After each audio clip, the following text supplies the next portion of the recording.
নমস্কার বন্ধুরা, welcome to my channel. আজকে তোমাদের সঙ্গে পাবদা মাছের একটা রেসিপি শেয়ার করব। তার জন্য মাছটার মধ্যে আমি নুন, হলুদ আর একটু তেল মাখিয়ে নিচ্ছি। পাবদা মাছ রান্না করতে গেলে না প্রচণ্ড ছেটে, আমার খুব ভয় লাগে পাবদা মাছ রান্না করতে। পাবদা মাছ, তারপর হচ্ছে আর মাছ, এগুলি খুব ছেটে।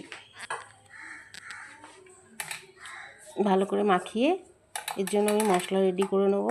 তার জন্য আমি নেব হচ্ছে তোমার 1 চামচ, বড় 1 চামচ মানে 1 টেবিল স্পুন সর্ষে, আর 1 চামচ 1 টেবিল স্পুন পোস্ত, 1 ইঞ্চির মতন আদা, আর হচ্ছে তোমাদের ঝাল কীরকম খাবে সেই অনুযায়ী কাঁচা লঙ্কা। আমি 5-6টার মতন কাঁচা লঙ্কা দিচ্ছি, তোমরা যেরকম ঝাল খাও সেইভাবে দেবে। এগুলি একসঙ্গে আমি মিক্সিতে পেস্ট করে নেব। আর এদিকে আমি বেগুনগুলো ভেজে তুলে রাখছি। মাছটা আমি বেগুন দিয়ে করব।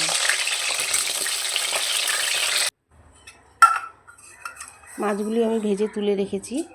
এবার আমি কালো জিরা দিয়ে দিচ্ছি ফোড়নে। একটা টমেটো আমি কেটে রেখে দিয়েছি, পরে দেব। আর একটা টমেটো আমি গ্রেটারে গ্রেট করে নিয়েছি।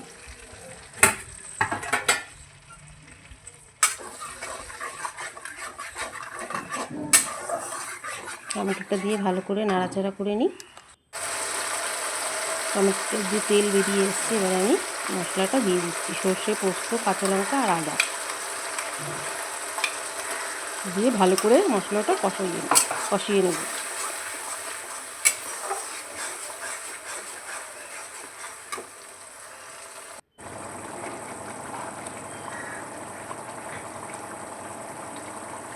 এবার আমি এর মধ্যে একটু হলুদ দিয়ে দিচ্ছি,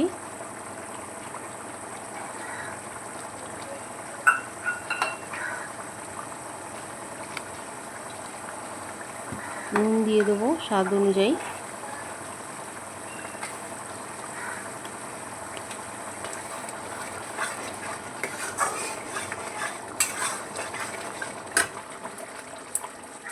মশলা থেকে তেল ছাড়লে পরে তারপর আমি জল দিয়ে দেবো।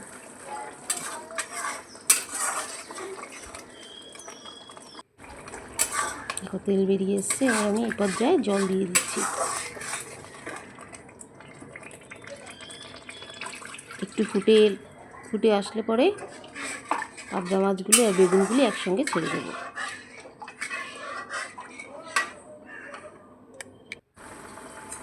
ঝোলটা ফুটে এসছে, এবার আমি বেগুনটা আর মাছটা দিয়ে দিচ্ছি। বেগুন আর মাছটা দিয়ে 2 মিনিটের মতন ফুটিয়ে ওর উপর টমেটো আর ধনেপাতাটা দিয়ে দেবো।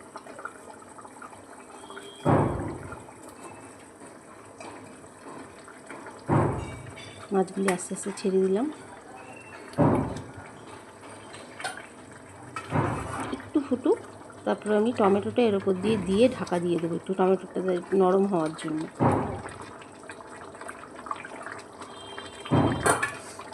মশলাগুলিও ঢুকে যাবে এর মধ্যে ততক্ষণে।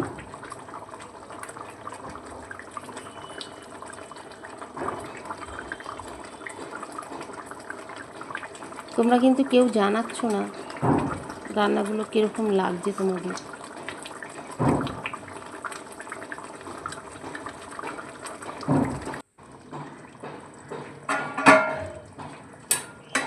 ঢাকা দিয়ে দিলাম।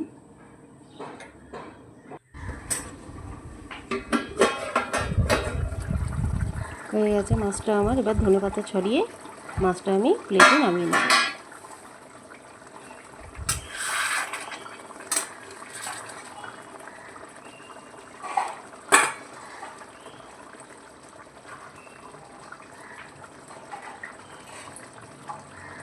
কত সহজে, কত তাড়াতাড়ি মাছটা রেডি হয়ে গেল।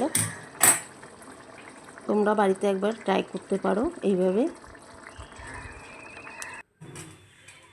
দেখো এরকম হয়েছে মাছটা। তোমরা কিন্তু জানাতে ভুলো না কীরকম লাগলো রেসিপিটা, অবশ্যই জানিও। আর ভালো লাগলে অবশ্যই সাবস্ক্রাইব করে দিও।